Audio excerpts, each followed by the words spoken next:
बिस्मिल्लाहिर्रहमानिर्रहीम। अस्सलाम वालेकुम नाज़रीन, आप यूट्यूब चैनल देख रहे हैं। मैं इमरान खान हूँ। सबसे पहले तो पेशावर वाले जलसे पे बात करते हैं जो पाकिस्तान तहरीक इंसाफ ने किया और सुहेल आफरीदी ने ऐलान कर दिया आज से 2 माह के बाद 27 सितंबर 2026 को लॉन्ग मार्च के लिए। ये क्या हुआ, किस तरह हुआ और इसमें अहम तरीन चीज़ें कौन सी हैं। सबसे पहले आप ये देखें कि सुहेल आफरीदी ने कहा क्या। 27 सितंबर को इस्लामाबाद जाने का तहरीक इंसाफ ने ऐलान किया है और सुहेल आफरीदी ने अपने मुंह से ये ऐलान किया क्योंकि वो वज़ीर आला खैबर पख्तूनख्वा है और इस वक्त पाकिस्तान तहरीक इंसाफ ने सबसे इम्पॉर्टेंट ओहदा भी उन्हें दिया है और इमरान खान साहब के हुक्म के ऊपर दिया है।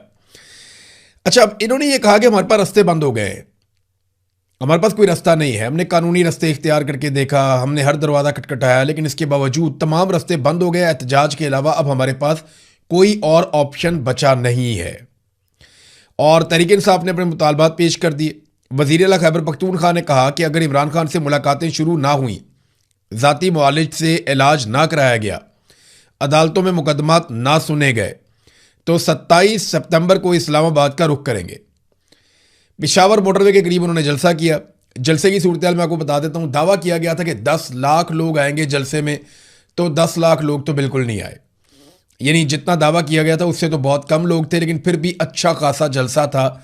पाकिस्तान तहरीक इंसाफ आज भी क्राउड पुलर पार्टी है। बहुत बड़ी तादाद में इमरान खान साहब के नाम के ऊपर लोग निकल कर आते हैं और लोगों को इकट्ठा करने के लिए तहरीक इंसाफ आज भी, यानी इस नुक्ता नज़र से आप देखें तो कोई और पॉलिटिकल पार्टी शॉर्ट नोटिस के ऊपर इतने ज़्यादा लोगों को इकट्ठा नहीं कर पाती जितने बड़े पैमाने पे पाकिस्तान तहरीक इंसाफ के लिए लोग निकल आते हैं। और वो इमरान खान साहब की एक मकबूलियत है और वो उनके मुखालिफिन भी मानते हैं। तो जलसा अच्छा था, तगड़ा था, लेकिन अगर ये कहें कि वो 1 मिलियन लोग इकट्ठा करने में कामयाब हो गए या जो दावे किए गए थे तो उससे तो बहुत कम था। वो दावे जो है वो पूरे नहीं हुए। अब 3 सवालात उठाए जा रहे हैं कि 27 सितंबर यानी 2 महीने बाद की जो तारीख दी है सुहेल आफरीदी ने, क्या वो तारीख दुरुस्त है?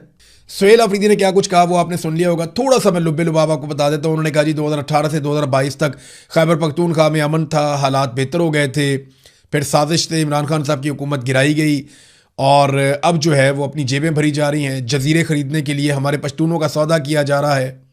आज पश्तून भी रो रहे हैं, शहीद भी हो रहे हैं, हमारा बलोची भी रो रहा है, वो भी शहीद हो रहा है, हमारा कश्मीरी भी रो रहा है, वो भी शहीद हो रहा है, पंजाबी भी रो रहा है, वो भी शहीद हो रहा है। तो आप लगातार देख रहे हैं कि क्या किया जा रहा है। 26 नवंबर की मिसाल उन्होंने दी, जैसे लोगों पर गोलियां चलाई गई। फिर उन्होंने बताया कि ये खूनी दरिंदे बन चुके हैं, इनके लिए खून इतना सस्ता हो चुका है कि ये एक एक मासूम इंसान को जिंदा खा जाएंगे, लेकिन ज़रा बराबर भी ये शर्मिंदगी महसूस नहीं करेंगे। ये दरिंदे बन चुके हैं, लेकिन मैं आपसे पूछता हूं कि क्या आप इनकी गोलियों से डरते हैं? क्या आप इनके टैंकों से डरते हैं? क्या आप इनके रॉकेटों से डरते हैं? तो लोगों ने कहा हम नहीं डरते। तो सुहेल आफरीदी ने कहा जी फिर मैं आपको लीड करूंगा, आप नहीं डरते तो मैं आपको लीड करके जाऊंगा। इमरान खान पाकिस्तान का वाहिद मकबूल तरीन लीडर है। आपको कॉकरोच कहते हैं, लेकिन मैं आपको इकबाल का शाहीन कहता हूं। फिर उन्होंने कहा 2018 से 2022 तक खैबर पख्तूनख्वा ने अमन देखा क्योंकि इमरान खान साहब ने डॉलर के लिए हमारे मफाद का सौदा नहीं किया। इमरान खान को एब्सोल्युटली नॉट कहने की सजा दी गई। वो कौम की तरफ देख रहा है, कौम तैयार रहे। जब आप बंदूक, टैंक और रॉकेट लॉन्चर से नहीं डरते तो इमरान खान का ये कारकुन आपको लीड करेगा, मैं इनका मुकाबला करूंगा। इन्होंने अफगानिस्तान, ईरान और चाइना के साथ ताल्लुकात ख़राब कर दिए हैं। हमारा इंसाफ अदालतों ने नहीं करना, हमने सड़कों पर निकलकर इंसाफ लेना है। हम काकरोच नहीं, इकबाल के शाहीन हैं। अगर सिस्टम कोलैप्स कर चुका है तो मुतबादिल कौन है? कोई पर्ची से आया हुआ? ऐसा नहीं होगा। अपने चोर, डाकू, लुटेरे खुद संभालो। हमारा एक ही लीडर है जो अडयाला जेल में कैद है। पाकिस्तान को बहरानों से वही निकाल सकता है। ये सुहेल आफरीदी की बातें थी मोटी मोटी। अब 3 सवालात पैदा होते हैं। नंबर 1, क्या 2 महीने का वक्त देना दुरुस्त फैसला है? नंबर 2, क्या लॉन्ग मार्च का ऐलान करना और इस्लामाबाद की तरफ जाना ये दुरुस्त फैसला है? नंबर 3, ये जो 2 महीने का टाइम दिया गया, इस बीच में इमरान खान का क्या बनेगा और क्या किया जाएगा? तो सबसे पहले सवाल की तरफ आते हैं कि क्या 2 महीने का वक्त देना दुरुस्त बात है? तो एक तो देखें, राइट टाइम अगर किसी मूवमेंट को चलाने का है तो वो ये है। आज की तारीख में सुहेल आफरीदी को इनकी पार्टी ने, बहुत सारे लोगों ने यह मशवरा दिया था 5 अगस्त से 1.5 माह पहले, यानी ये मशवरा जून में दिया गया था कि आप 5 अगस्त के लिए डेडलाइन दे दें। और आज जो पाकिस्तान के अंदर माहौल है मिलिट्री एस्टेब्लिशमेंट के लिए वो बहुत मुश्किल है। वो कहाँ फंसे हुए देखें, पाकिस्तान पीपल्स पार्टी और PMLN के बीच में एक रस्साकुशी चल रही है। वो नूरा कुश्ती सही, लेकिन प्रॉब्लम तो क्रिएट हो गया है ना। फजलुर रहमान ने अलग से एस्टेब्लिशमेंट के नाक में दम किया हुआ है, वो भी एक नूरा कुश्ती हम समझते हैं, लेकिन फिर भी फजलुर रहमान साहब अपने माजी के टुकड़े लेकर बैठे हुए हैं और वहां पे भी एक एहतजाज करने की बात हो रही है, वहां पे भी एक नफरत फैल रही है। फिर आज़ाद कश्मीर के अंदर जिस तरह लोगों ने कुर्बानियां दी हैं, तहरीक चलाई है, 100 के करीब लोग उनके शहीद हो गए हैं और वो बदस्तूर बैठे हुए हैं डट कर, वो अपने मुकाम पर खड़े हुए पीछे नहीं हट रहे। वहां पे जाली इलेक्शन करवाया जा रहा है, तो ये भी इस वक्त एक माहौल गर्म है। फिर अमेरिका और ईरान के बीच में मुज़ाकरात चल रहे हैं, ये बड़ा एंगेजमेंट का टाइम है। यहाँ पे कभी बमबारी होती है, गोलाबारी होती है, रॉकेट चल जाते हैं, मिसाइल चल जाते हैं, फिर दोबारा बैठ जाते हैं बातचीत करने के लिए। तो यहाँ बैन अवी सतह पे भी पाकिस्तान जो है वो बहुत ज़्यादा एंगेज्ड है। फिर जो पेट्रोलियम मसनूआत की कीमतें हैं या गवर्नेंस की सूरत हाल है, वो भी आपके सामने है कि इस वक्त हुकूमत अपने बदतरीन दौर से गुजर रही है। अगर किसी भी अपोजिशन ने तहरीक चलानी हो तो उसके लिए इससे ज़्यादा साजगार वक्त कोई नहीं होगा, यानी इससे अच्छा वक्त तो उनको कभी नहीं मिलेगा। लड़ाई के बाद अगर कोई मुक्का याद आ जाए तो अपने मुंह पे मारो, फिर उसका कोई फायदा नहीं होता। तो ये राइट टाइम था। वो एक कहावत है ना कि लोहा गर्म हो तब चोट लगाते हैं, लोहे के ठंडे होने का इंतजार नहीं करते। तो इस वक्त पूरे पाकिस्तान में पाकिस्तान की मिलिट्री एस्टेब्लिशमेंट और हुकूमत अपनी ही हरकतों की वजह से फंसी हुई है। अगर अपोजिशन ने इनको सजा देनी है इनकी गंदी हरकतों के ऊपर, ये बेस्ट टाइम है, लेकिन 2 महीने का वक्त देकर यह टाइम गुजार दिया जाएगा। यानी 2 महीने के अंदर पाकिस्तान की मिलिट्री एस्टेब्लिशमेंट को मौका मिलेगा कि वो कश्मीर के मामलात को अपनी मर्जी से हल कर ले। 2 महीने बहुत टाइम होता है।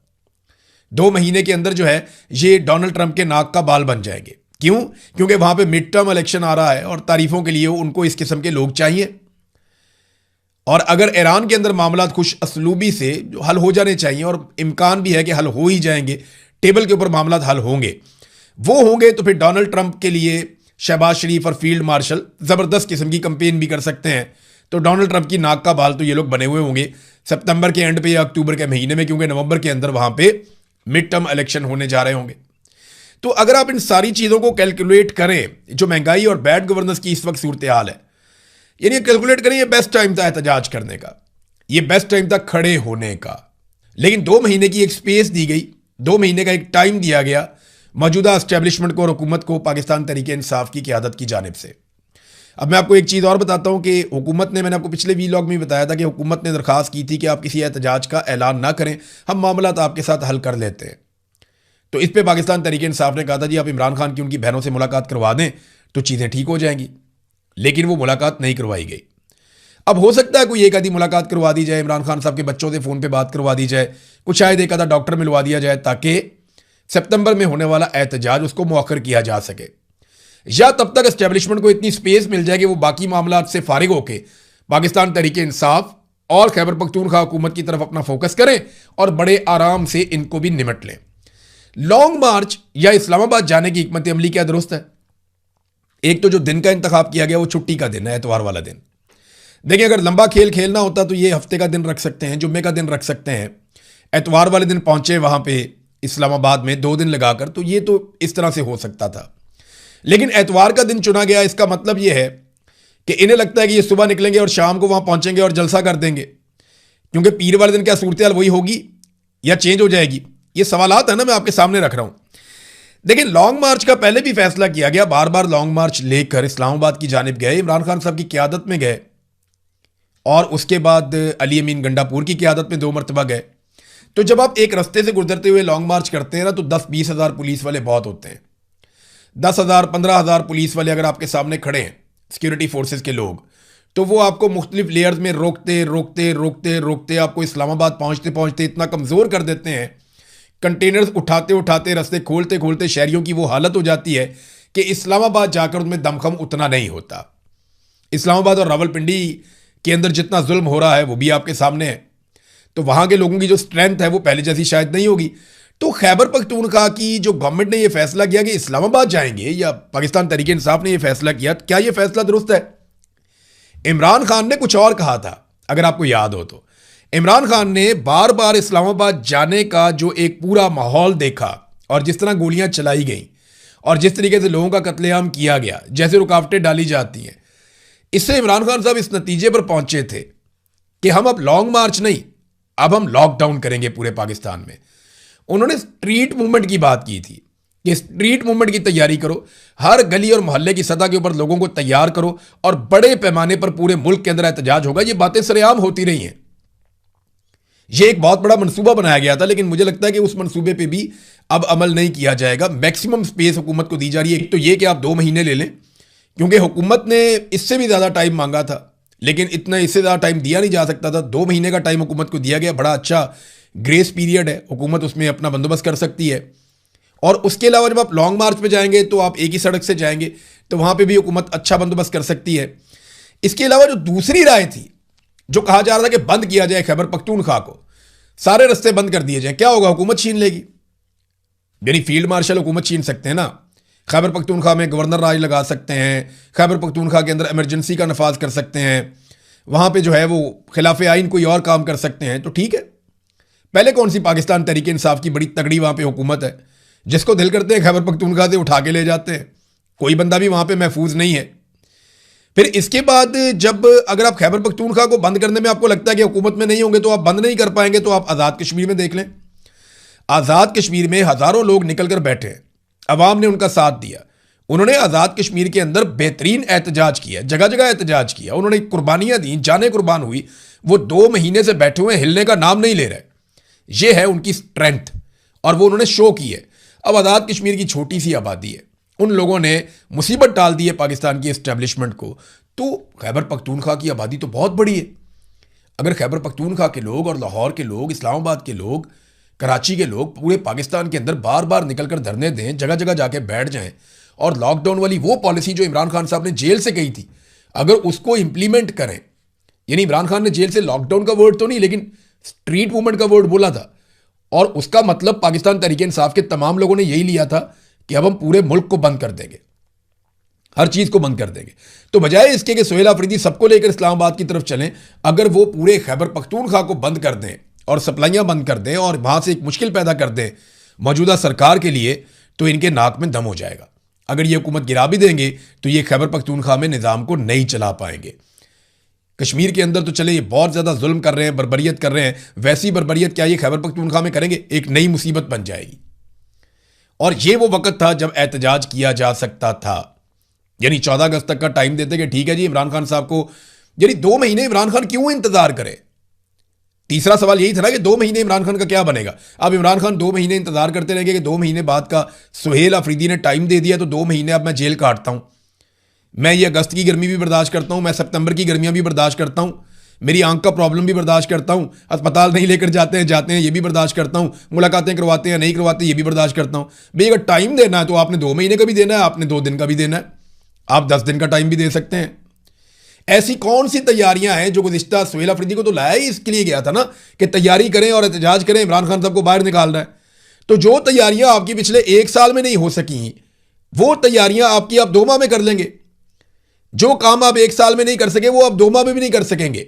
और अगर जो काम आपने करना है वो आप 10 दिन में, 5 दिन में भी कर सकते हैं, 1 हफ्ते में भी कर सकते हैं। इमरान खान के नाम के ऊपर पाकिस्तानी निकलते हैं। तो इमरान खान ने कुछ और कहा था, ये अब इकट्ठे होकर इस्लामाबाद की तरफ दोबारा जाएंगे तो दोबारा कत्लेआम हो जाएगा, या जो भी इस तरह की हरकत होगी।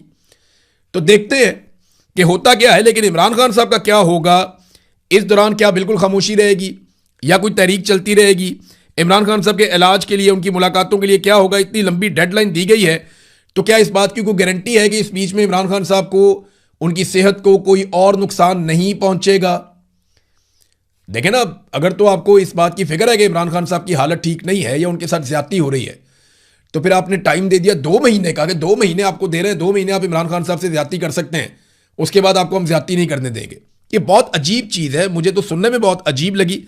बहरहाल पाकिस्तान तहरीक इंसाफ एक पॉलिटिकल पार्टी है, ये उनका अपना डिसीजन है, उन्होंने ये फैसला ले लिया है। इसकी मंतक फिलहाल मुझे तो समझ नहीं आई। लेकिन मजे की बात आपको बताऊं, 2 महीने ये भी गुजर जाएंगे। अगर किसी को लगता है ना कि ये 2 महीने नहीं गुजरेंगे, एक एक दिन करके ये भी गुजर जाएंगे, फिर क्या होगा? क्या गारंटी है कि 2 महीने बाद पाकिस्तान की एस्टेब्लिशमेंट चीज़ों को कंट्रोल करने में कामयाब हो जाएगी? हो सकता है कि 2 महीने बाद ये नए मसाइल में इससे ज़्यादा फंसे हुए हो, बहुत मुमकिन है। यानी इन्हें तो लगता था कि 8 फरवरी को ये इलेक्शन चोरी करेंगे और 9 फरवरी से पाकिस्तान A1 हो जाएगा, लेकिन 8 फरवरी के इलेक्शन चोरी होने के बाद 9 फरवरी से इनको ऐसी मुसीबत पड़ी है कि ये पिछली मुसीबतें सारी भूल गए हैं, पिछली तकालीफ सारी भूल गए हैं, जो अब ये मुसीबत में फंसे हुए हैं। तो कोई गारंटी नहीं है कि 2 महीने के बाद एस्टेब्लिशमेंट को ज्यादा स्पेस मिलने का कोई फायदा हो जाएगा, हो सकता है उनको उल्टा नुकसान हो जाए, लेकिन अपोजिशन को यह वक्त जाया नहीं करना चाहिए था। अगर आप लॉजिकली देखें तो उन्हें इस वक्त से फायदा उठाना चाहिए था। अब देखते हैं तैयारी क्या करते हैं। अगर उन्होंने 2 महीने मांगे तो 2 महीनों में ये लोग क्या करते हैं वो भी हम देख रहे हैं। मोहसिन नकवी ने शहबाज शरीफ से एक मुलाकात की है मुबैना तौर पर, और फिर शहबाज शरीफ ने वजारतों की कारकर्दगी पे रिपोर्ट भी तलब कर ली है। यानी सादी सादी बात है कि मोहसिन नकवी को नहीं ये छेड़ सकते। शहबाज शरीफ और नवाज शरीफ ने अपनी पार्टी के लोगों को कहा कि ये भारी आदमी है भाई, इसके साथ हम पंगा नहीं ले सकते। आसिम मुनीर साहब के घर का कुत्ता भी आएगा तो उसको हमने सल्यूट करना है, ये तो मोहसिन नकवी उनका बहुत करीबी आदमी है, तो वो नहीं छेड़ सकते, वो पंगा नहीं ले सकते। लिहाजा जितना मर्जी एक दूसरे पे मलबा डाले, गन तो पड़ गया पाकिस्तान में। कारकर्दगी इनकी क्या है, बहुत सारे लोग एक्सप्लेन करते रहते हैं। वकार खान साहब का उन्होंने भी ये एक्सप्लेन किया, कुछ चीज़ें बताई उन्होंने। हम आपको वक्तन फ़वक्तन यही चीज़ें सब बताते हैं कि पाकिस्तान की तारीख में सबसे ज़्यादा करप्शन गुज़िश्ता 4 सालों में हुई है, और ख़ुद एतराफ़ किया कि सबसे ज़्यादा मनी लॉन्ड्रिंग भी गुज़िश्ता 4 सालों में हुई है। ये वज़ीर दाखिला ने खुद एतराफ़ किया था। IMF ने कहा था कि 5300 अरब रुपए का इसका हुजम है। इतनी करप्शन तो पहले कभी नहीं हुई। फिर गुज़िश्ता 61 बरसों में सबसे कम बैरूनी सरमायाकारी पिछले 3 साल में आसिम मुनीर साहब के दौर में हुई है। इसी दौर के अंदर 23 साल बाद पाकिस्तान में दहशतगर्दी एक बार फिर बुलंद तरीन सतह पर पहुंच गई है, और गुज़िश्ता 2 बरस बदतरीन है। बलूचिस्तान में पाकिस्तानी फौज के सबसे ज़्यादा जवान गुज़िश्ता 2 बरसों के दौरान शहीद हुए हैं। पाकिस्तान की तारीख में किसी भी दौरे हुकूमत के मुकाबले में सबसे ज़्यादा कर्जा गुज़िश्ता 4 साल में लिया गया है। क्रिकेट जो है उसको गुज़िश्ता 4 सालों में तबाह बर्बाद कर दिया गया। आलमी रैंकिंग में हम इतना नीचे कभी नहीं गए। पाकिस्तानी पासपोर्ट जो है सोमालिया से भी नीचे चला गया। दुनिया के 3 बदतरीन पासपोर्ट के अंदर हम शामिल हो गए। तो सिस्टम तो वाकई पहले भी तबाह था, लेकिन जो सिस्टम की तबाही आसिफ मुनीर साहब के आने के बाद फिरी है ना, उससे पहले कभी नहीं फिरी। यही सिस्टम पाकिस्तान में था, बाद वक्त पाकिस्तान ऊपर भी जाता था। इसी सिस्टम के अंदर इमरान खान साहब डिलीवर करने की कोशिश कर रहे थे। पाकिस्तान की मईशत भी आगे जा रही थी, लेकिन अब नहीं। अब सिस्टम इन्होंने यही चलाना है, हुकूमत इन्होंने पूरी करनी है, कंट्रोल इन्होंने अपने हाथ में रखना है, और सारा कुछ इनको चाहिए। मिसाल के तौर पे अब देखें ना, उस्ताद की कितनी इज्जत होती है। ये परवेज हूद भाई, उनका एक स्टेटमेंट है, और उन्होंने बात की प्रोफेसर्स के साथ, वाइस चांसलर्स जो यूनिवर्सिटियों के होते हैं। वो कहते हैं कि इस्लामाबाद के 25 के करीब वाइस चांसलर्स को DGISPR ने बुलाया, अहमद शरीफ साहब ने अपने दफ्तर के अंदर बुलाया।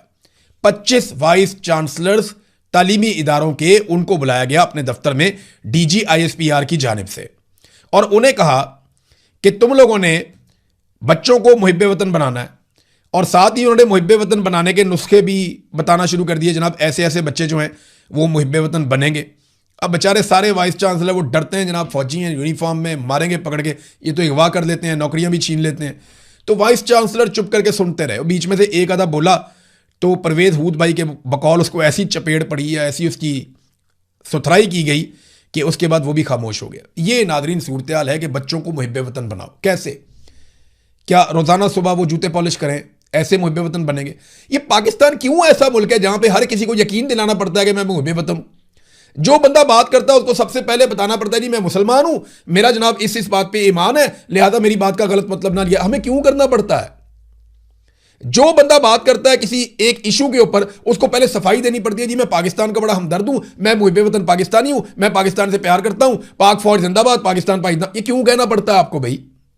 दुनिया के किसी मुल्क में आपको नहीं कहना पड़ता। यूरोप में चले जाएं, आपको एक भी गद्दार नहीं मिलेगा। बरतानिया में चले जाएं, आपको कोई गद्दार नहीं मिलेगा। अमेरिका में चले जाएं, आपको कोई गद्दार नहीं मिलेगा। ऑस्ट्रेलिया, न्यूजीलैंड में चले जाएं, जापान में चले जाएं, साउथ कोरिया में चले जाएं, आपको गद्दार मिलेंगे ही नहीं। आपको थाईलैंड में भी गद्दार नहीं मिलेंगे। आपको दुनिया के किसी मुल्क में गद्दार नहीं मिलेंगे। गद्दार आपको पाकिस्तान में मिलेंगे। यहां पे गद्दारी के फतवे लगाए जाते हैं, ये भी गद्दार है, ये भी गद्दार है, ये भी गद्दार है। कश्मीरी गद्दार, बलोची गद्दार, पठान गद्दार, पंजाबी गद्दार, बंगाली गद्दार, कोई रह गया? हर एक को यहां पे गद्दार बना देते हैं पकड़ के।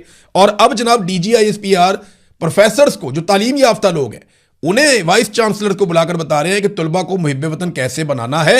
ये नुस्खे वो उनको दे रहे हैं। अंदाजा कीजिए आप। यानी अब ये सर्टिफिकेट भी दिए जाएंगे कि ये मुहिब्बे वतन तालिब इल्म है और ये वाला नहीं है। नादरीन, मुहिब्बे वतन आदमी है, मैं गारंटी देता हूं, रजी ताहिर बहुत मुहिब्बे वतन है, पाकिस्तान से बहुत प्यार करता है। ना करता होता चुप करके बैठ जाता, ना करता होता कोई और कारोबार कर लेता।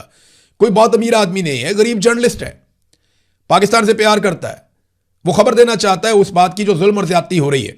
उसे पकड़ के 14 दिन के रिमांड पे भेज दिया जेल में, और रिमांड नहीं, शनाख्त पीरियड के ऊपर भेज दिया 14 दिन के लिए। इसकी शनाख्त करो ये कौन है। और भाई वो सहाफ़ी है, पूरा पाकिस्तान उसे जानता है, पाकिस्तान में उसकी रिहाई के लिए ट्रेंड चल रहा है, और पाकिस्तान की अदालत ने पकड़ के उसको भिजवा दिया जेल में कि इसकी शनाख्त पीरियड करो, कि पहचानो ये कौन बंदा है।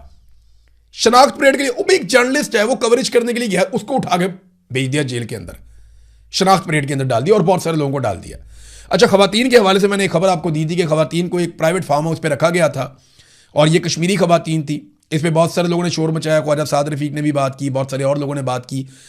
तो मेरी इंफॉर्मेशन के मुताबिक बड़ी उजलत में खवातीन को वहां से खबर चलने के बाद निकाला गया, और कुछ खवातीन को रिलीज किया गया गारंटियां लेकर, और कुछ खवातीन को जो है वो इस सिलसिले के अंदर केसों में डाला गया। ये है अब तक वो वाले मामले की सूरत हाल। नाज़रीन, जाते जाते आपको एक तस्वीर दिखाता हूं, ये तस्वीर देखें। ये मैंने आपको पिछले वीलॉग में कहा था ना, बरतानिया में एक आदमी गिरफ्तार हुआ था जिस पे इल्ज़ाम था बच्चों के रेप के केस के हवाले से, ग्रूमिंग स्कैंडल है यहाँ बहुत बड़ा, उसमें उस आदमी के ऊपर ये इल्ज़ाम था। चौधरी रुखसार उस आदमी का नाम है। ये आप उसकी तस्वीर देखें मियाँ नवाज शरीफ के साथ। नवाज शरीफ ने इसको टिकट दिया और ये MLA बना आज़ाद कश्मीर से, member legislative assembly Azad Kashmir PMLN के टिकट के ऊपर। और यहाँ पे मैनचेस्टर पुलिस के सामने इसने आना था, क्योंकि जमानत करवा के गया हुआ है पाकिस्तान, और यहाँ मैनचेस्टर पुलिस के सामने इसको पेश होना था। तो वहाँ ये बताया गया कि जनाब इसकी तबीयत ठीक नहीं है, ये फ्लाई नहीं कर सकता, और ये उधर इलेक्शन लड़ रहा था, और सोशल मीडिया के ऊपर इसकी सारी एक्टिविटीज़ पड़ी हुई थी। ये है नाजरीन इनकी सूरत हाल। और भी कुछ बताऊंगा आपको। अब तक के लिए इतनी, अपना ख्याल रखिएगा, अपने चैनल का भी। अल्लाह हाफ़िज़।